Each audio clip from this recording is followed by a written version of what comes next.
છે અને એમાં જે છઠ્ઠો જે સ્કંદ છે, ષષ્ઠ સ્કંદ, એ જે છે એ પોષણ લીલાનું નિરૂપણ કરે છે. પોષણ એટલે ભગવાનનો અનુગ્રહ.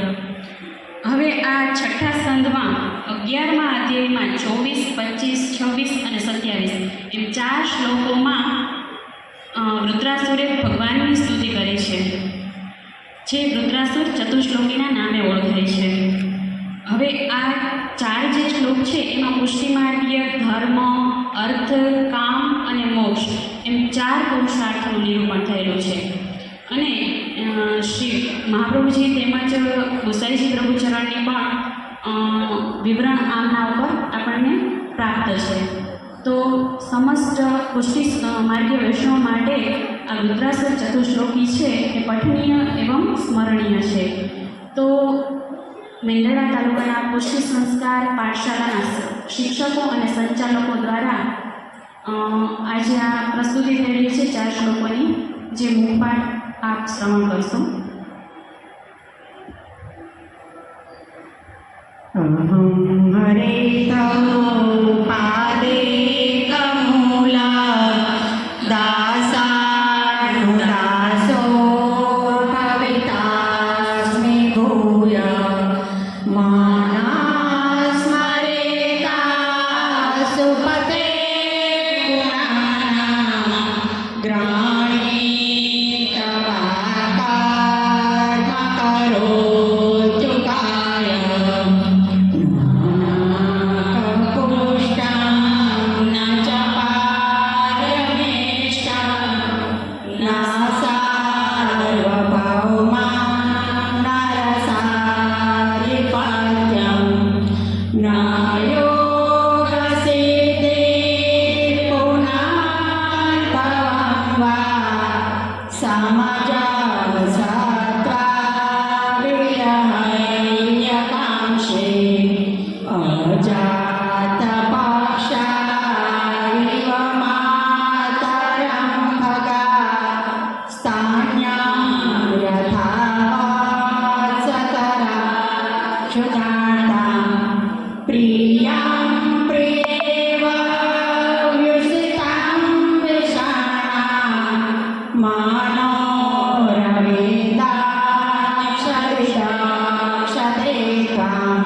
દ્વાદશી એ પ્રસંગે આયોજિત આ શુભ પ્રસંગની ખૂબ ખૂબ શુભકામના. આજે આસરાના બાળકોએ શ્રી વલ્લભે આપણી માટે જે પરિશ્રમ કર્યો, જે ચિંતન કર્યું અને એનાથી પ્રગટ થયેલું પ્રભુની કૃપારૂપ જે બ્રહ્મસમન મંત્ર, જે અદ્યાપી આપણને પુષ્ટિમાર્ગની દિવ્ય પરંપરાને કારણે પ્રાપ્ત થઈ રહ્યું છે, એનું અવગાહન આપણા બાળકોના માધ્યમથી આપણે સિદ્ધાંત રહસ્ય રૂપે કર્યું. પાઠશાળાના સંચાલકોએ પણ પુષ્ટિભક્તિ ભાવના જે શ્રીમદ ભાગવતમાં નિરૂપિત થઈ છે અને દત્રાસોના મુખ્ય પ્રકટ થઈ છે, પુષ્ટિમાર્ગી ધર્મ અર્થ કામ મોક્ષ, એનું ખૂબ સુંદર ગાન કર્યું. મધુરાષ્ટકની સ્તુતિ, જેમાં મધુરાધિપતે અખિલ મધુરમ, પ્રભુ તો સ્વયં આનંદ સ્વરૂપ છે, મધુર છે, એનું ગાન બાળકોએ લયમાં, તાલમાં અને ખૂબ સુંદર રીતે સ્વરમાં કર્યું. સૌને ખૂબ ખૂબ અભિનંદન, શુભકામના અને આશીર્વાદ આપું છું. બસ આવી ભાવના આપણા હૃદયમાં સદા રહે અને એ દિશામાં આપણે આગળ વધતા રહીએ. એ જ આપણા ઉત્સવની સાર્થકતા છે અને એ જ આ શુભ દિવસનો આપણો જે ભાવ છે એને અભિવ્યક્ત કરવા માટેનું સર્વશ્રેષ્ઠ માધ્યમ પણ છે.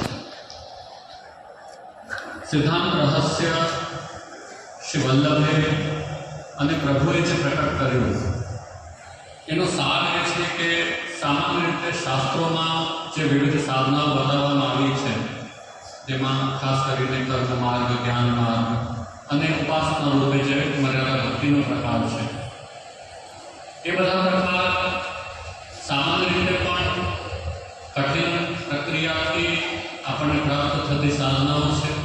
અને એમાં પણ કલિકાળમાં જ્યારે કાલ દોષને કારણે વિવિધ સામર્થ્યનો હ્રાસ થયો છે, દેશ કાલ દ્રવ્યકર્તા મંત્ર કર્મ જે ષડ આવશ્યક ધર્મના અંગો છે એ પણ નષ્ટ થયા છે. મનુષ્યનું પોતાનું સામર્થ્ય પણ મંદ બન્યું છે. એ બધી સ્થિતિમાં આ બધા જ માર્ગો એને જીવનમાં ઉતારવા, એના જે અંગો છે એનું પાલન કરવું એ અત્યંત ક્લિષ્ટ બન્યું.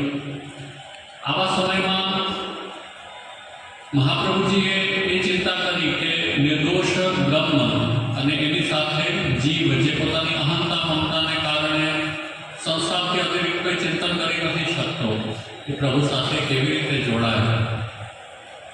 આ બહુ સામાન્ય પ્રક્રિયા છે કે જે સ્તર પર હોઈએ આપણે એ સ્તર પર જેની સેવા પ્રાપ્ત થાય ત્યાં થઈ શકે.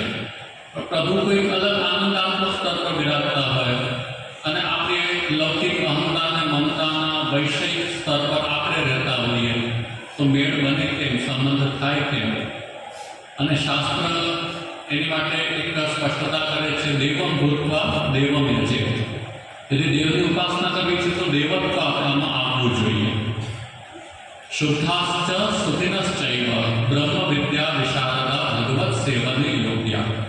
પ્રભુની સેવા કોણ કરી શકે? જે શુદ્ધ હોય, જે સુખ દુઃખના દ્વંદ્વથી ઉપર થઈને અને આનંદાત્મક સ્વરૂપને પ્રાપ્ત કરી શક્યા હોય અને જે બ્રહ્મજ્ઞાની હોય, એ ભગવત સેવન માટે યોગ્ય છે. હવે આ સ્થિતિમાં પ્રભુની સેવા કરવી અને પ્રભુએ શ્રી વલ્લભનું પ્રાકટ્ય જે માટે કર્યું કે ભક્તિ માર્ગમાં પ્રવર્તન કરો.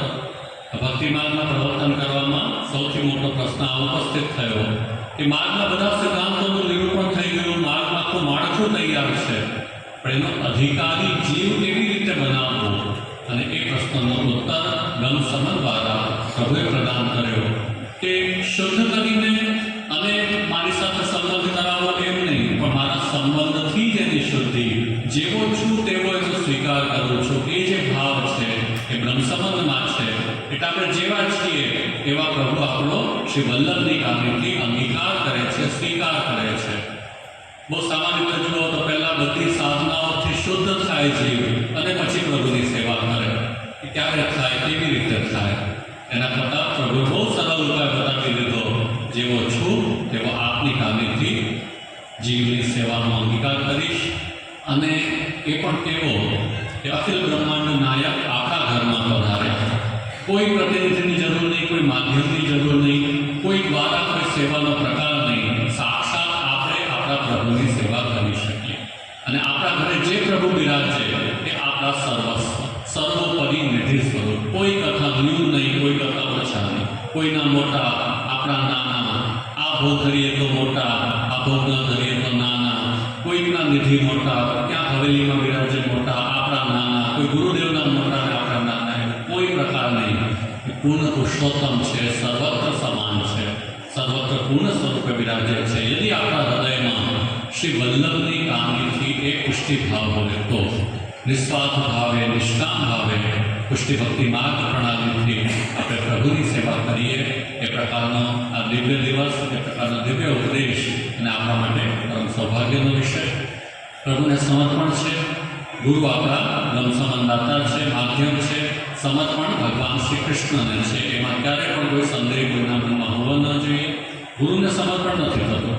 ગુરુ છે એ દ્વારભૂત છે, જેમના દ્વારા આપણે ભગવાન શ્રી કૃષ્ણને સમર્પણ કરીએ છીએ.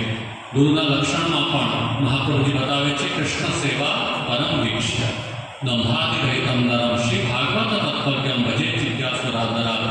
વસ્તુતઃ ગુરુ પણ એક છે જે કૃષ્ણ સેવા કરે, જે કૃષ્ણને સમર્પિત હોય, જે કૃષ્ણને આશ્રિત હોય, જે શ્રીમદ ભાગવત અનુસાર ભક્તિ માર્ગની શ્રેષ્ઠતાને સમજતા હોય, એનો ઉપદેશ કરતા હોય. એટલે કે જે ષોડશ ગ્રંથમાં શ્રી વલ્લભે ઉપદેશ આપ્યો છે એને જીવનમાં ઉતારીને અને એનો ઉપદેશ કરે એવા આપણા ગુરુ હોય, એ આપણો ઉપદેશ ગ્રહણ કરીને આપણે તેને અનુકૂળ થઈને આપણા જીવનને પુષ્ટિમાર્ગના અનુરૂપ જીવીએ. કે આપણી વૈષ્ણવતા છે. એટલી સરળતાથી આપણે વૈષ્ણવતાને સમજી શકીએ છીએ. પરંપરાઓ ઘણી બધી ચાલતી હોય. આપણો 500 વર્ષનો ઇતિહાસ છે, 550 વર્ષનો ઇતિહાસ. એ સમયમાં અનેક ક્ષેત્રોમાં પુષ્ટિમાર્ગ અલગ અલગ રીતે વિકસિત થયું. હવે એ બધી જગ્યાએ આપણે વિચારીએ તો ઘણું બધું એવું થયું હોય કે જે આપણે બધું ગ્રહણ પણ ન કરી શકીએ. એમાંથી યોગ્ય કેટલું, અયોગ્ય કેટલું, એટલો વિચાર પણ આજે સંભવ નહીં. કેમ કે આટલા મોટા ઇતિહાસ કાળમાં આપણે શું વિચારી શકીએ? તો વિચાર એક જ કરવો કે જે થયું મૂળ સાથે અનુકૂળ હોય તો એ સ્વીકારવું, મૂળ સાથે અનુકૂળ ન હોય તો જેમણે જ્યારે કર્યું હોય એનો આદર કરવો. કે કંઈક હશે પરિસ્થિતિઓ જેને કારણે કોઈક વ્યવહારો કોઈકે કર્યા હશે. હવે એનું ચિંતન કરીને એની નિંદા કરવાનું પ્રયોજન નથી. પરંતુ આજે આપણે શું કરવું એનો બહુ સરળ ઉપાય એ છે કે આપણા ગુરુ, પરમ ગુરુ શ્રી વલ્લભે જે કહ્યું એ પુષ્ટિ માર્ગ છે. પછી આપણે શું કરવું, એની પુષ્ટિમાંથી ઇતર કરવું હોય તો એ તો આપણી સ્વતંત્રતાનો વિષય છે. તો પુષ્ટિમાર્ગના નામે, પુષ્ટિમાર્ગના સંદર્ભમાં કરવું હોય એ તો શ્રી વલ્લભની આજ્ઞાને અનુસરીને જ થાય. એ પણ આ પવિત્ર એકાદશી દ્વાદશીનો બોધ છે આપણી માટે. બે બોધ. એક તો ગુરુ આપણા શ્રી વલ્લભ એટલે વલ્લભની આજ્ઞા, એ પુષ્ટિ માર્ગ, એ પુષ્ટિ સિદ્ધાંત, અને આપણા ઈષ્ટ ભગવાન શ્રી કૃષ્ણ એમને સમર્પણ. એ આપણો ગમસમન છે. સમર્પણ હોય તો બહુ સ્વાભાવિક વાત છે કે સમર્પણ આપણે કોને કરીએ કે જેમની પર આપણને વિશ્વાસ હોય, જેમનું મહાત્મ્યનો આપણને બોધ હોય. તો સ્વાભાવિક થયા સમર્પણ પહેલાં આશ્રય હોય છે. કેમકે વિશ્વાસ હોય એટલે આપણે આશ્રિત થઈએ ભગવાન શ્રી કૃષ્ણના. અને જ્યારે આશ્રિત થયા એની પછી સમર્પણનો માર્ગ આપણી માટે ખુલતો હોય છે. તેથી સમર્પણ પહેલાં આશ્રય અત્યંત આવશ્યક છે.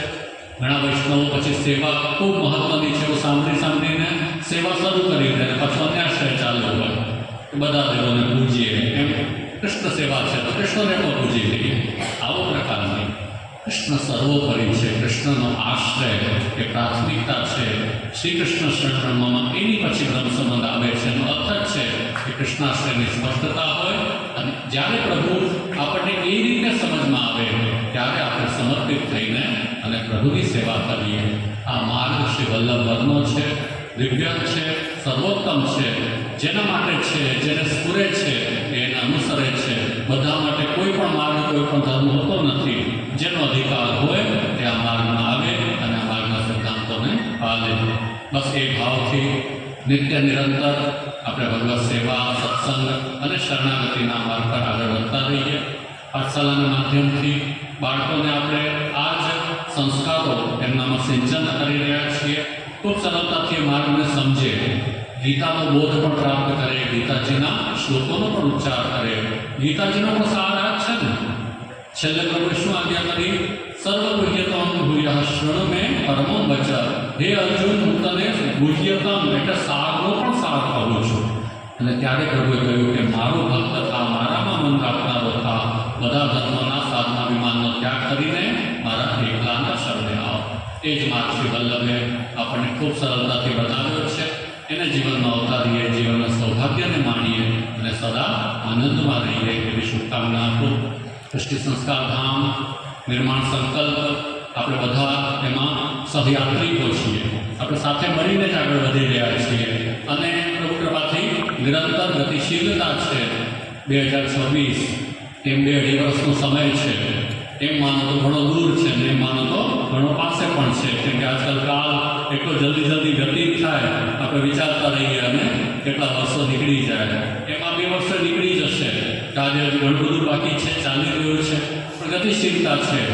ચરાઈ વેતે ચાલતા એ કાર્યક્રમ થાય ત્યાં સુધી આપણે એ સ્થિતિમાં અવશ્ય હોઈશું કે જ્યારે સારી રીતે એ ઉદ્ઘાટન સમારોહ થાય. અને આપણે સતત જેટલા પણ આપણા કાર્યક્રમો થયા, શરૂઆતમાં આપણે 1 દિવસ 2 દિવસ કરતા, ગયા વખતે આપણે 7 દિવસનો હતો અને હવે શુભારંભ છે તો 1 મહિનાનો ખૂબ સુંદર કાર્યક્રમ થાય. બધા એમાં સહભાગી થઈ શકે, બધાને લાભ પ્રાપ્ત થાય અને એકબીજાને કહીને પણ બધા ત્યાં ઉપસ્થિત થાય. એ અભિગમ સાથે સરસ કાર્યક્રમ થાય એ દિશામાં આપણે આગળ વધી રહ્યા છીએ. આપ સૌ પુનઃ મળીશું, પણ આમંત્રણ પણ પ્રાપ્ત થશે. પણ આજે આ સંદર્ભમાં એટલું જ કે આપણું કર્તવ્ય છે કે વર્તમાન કાળમાં આપણને પ્રભુએ સૌભાગ્ય આપ્યું છે તો વર્તમાન અને ભવિષ્યને ધ્યાનમાં રાખીને આ કાર્ય સારી રીતે સંપન્ન થાય એમાં આપણો સૌનો સદભાવ, સહયોગિતા અવશ્ય અપેક્ષિત છે. બધાનો સહયોગ રહ્યો છે અને આપણે એ જ ઉત્સાહ સાથે આમાં જોડાઈને આગળ વધતા રહીએ. આજે પાઠશાળાના તાલુકા સેન્ટરના ઘણા બધા સંચાલકો પણ ઉપસ્થિત થયા છો. બાળકો તો અહીં છે ને મહેનતના સરસ આલિત્ર અને નાજર સરસ. આ સ્કૂલ ચાલુ છે. પાઠશાળા પણ ગામે ગામ ચાલે એ પણ ખૂબ મહત્ત્વનું આપણું કાર્ય છે. આપણે જ્યાં છીએ ત્યાંથી આવા નાના કાર્ય તો આપણે અવશ્ય કરતા જ રહેવું જોઈએ, જેનાથી આપણા માર્ગને આપણે હમણાં સુધી વિચારતા રહ્યા કે આ આખા ક્ષેત્રમાં પુષ્ટિ માર્ગ છે, વૈષ્ણવતા છે, હવેને જીવંત રાખવા માટે શું કરવું? પહેલાં આપણે માલાકરણીનો ઉપાય કર્યો, એના થકી આપણે આપણા પુષ્ટિ માર્ગને જીવંત રાખ્યો. પણ એ બહુ સારો ઉપાય તો નથી ને. મૃત્યુ પછી એ ઘટના કરવી અને એનાથી જીવતા રહેવું, એના કરતાં જીવતા છીએ ત્યારે જીવતા રહેવું વધારે સારી વાત છે. એટલે બાળકોને સુસંસ્કૃત કરવા એ સર્વોત્તમ ઉપાય છે. પછી ન થાય તો મજબૂરીમાં આવા બધા ઉપાયો ચલાવીએ તો ઠીક છે, પણ સારું એ કે આપણે જીવંત માર્ગને જીવંત રૂપે સમજીએ. કેમ કે મહાપ્રભુજીનો અભિગમ વૃત્તાસુર ચતુશ્લોકીમાં પણ આપણા વિષયને જોયો કે પુષ્ટિ ભક્તિ માર્ગની કામના શું છે? પુષ્ટિ ભક્તિ જીવનની, પુષ્ટિ જીવનની, કે આ જીવનમાં મને ભગવત ભક્તિ મળે. અપુનર્ભવ પણ હું નથી માંગતો, મુક્તિની પણ અભિલાષા નથી. મને તો ભક્તિ જોઈએ, મને તો આપના ભગવદીજનોનો સંગ જોઈએ. આ જે અભિગમ છે કેટલું જીવંતતા છે. મૃત્યુ પછી મુક્તિ એ અનેક સાધનોમાં બતાવવામાં આવી છે, શાસ્ત્રમાં પણ છે, અનેક માર્ગો છે. જેમ કે છે કે હમણાં સાધન કરો અને પછી ફલ મૃત્યુ પછી મુક્તિ રૂપે મળશે. આપણે શું કહીએ છીએ? સેવાનું ફલ સેવા. અહીં છે જે છે અલૌકિક સામર્થ્ય, સાનુભાવ. 84 ભગવાન વિષ્ણુની વાર્તામાં જોઈએ શું જોવા મળે? સાનુભાવ મળે. સાનુભાવ એટલે આ જીવનમાં ભક્તિના ઉત્કૃષ્ટ ફળનો અનુભવ. તો એવો માર્ગ, એનાથી વિશેષ જીવંત માર્ગ કયો હોઈ શકે? તો એને જીવંતતાથી જીવવું એની માટે આવશ્યક છે કે આપણે આપણા જીવનમાં માર્ગને સમજીએ અને ઉતારીએ. અને એની માટે બાલ્યાવસ્થાથી જ એ સંસ્કાર આપવા એ આપણું ઉત્તમોત્તમ કાર્ય છે. તો એ અભિગમ સાથે આપણે પુષ્ટિ માર્ગનો પ્રચાર પણ કરીએ. એ અભિગમ સાથે પુષ્ટિ માર્ગને આપણા ક્ષેત્રમાં વિશેષ સમૃદ્ધિવાન બનાવીએ. તેથી પાઠશાળા ગામે ગામ ચાલે અને હવે બધા સંયુક્ત થઈને પણ આ રીતે એકબીજાને બળ આપીને પણ બધે તાલુકાના સેન્ટર્સ દ્વારા જે ગામ છે બધા ગામોમાં પાઠશાળાનું સંચાલન થઈ રહ્યું છે. એ પણ એક સારો અભિગમ છે. એ અભિગમ સાથે એકબીજા સાથે જોડાઈને હળી મળીને અને આપણા માર્ગની પ્રગતિ માટે આગળ વધતા રહીએ એવી સૌને ખૂબ ખૂબ શુભકામના. પ્રાપ્ત આપું છું શ્રી વલ્લભાજી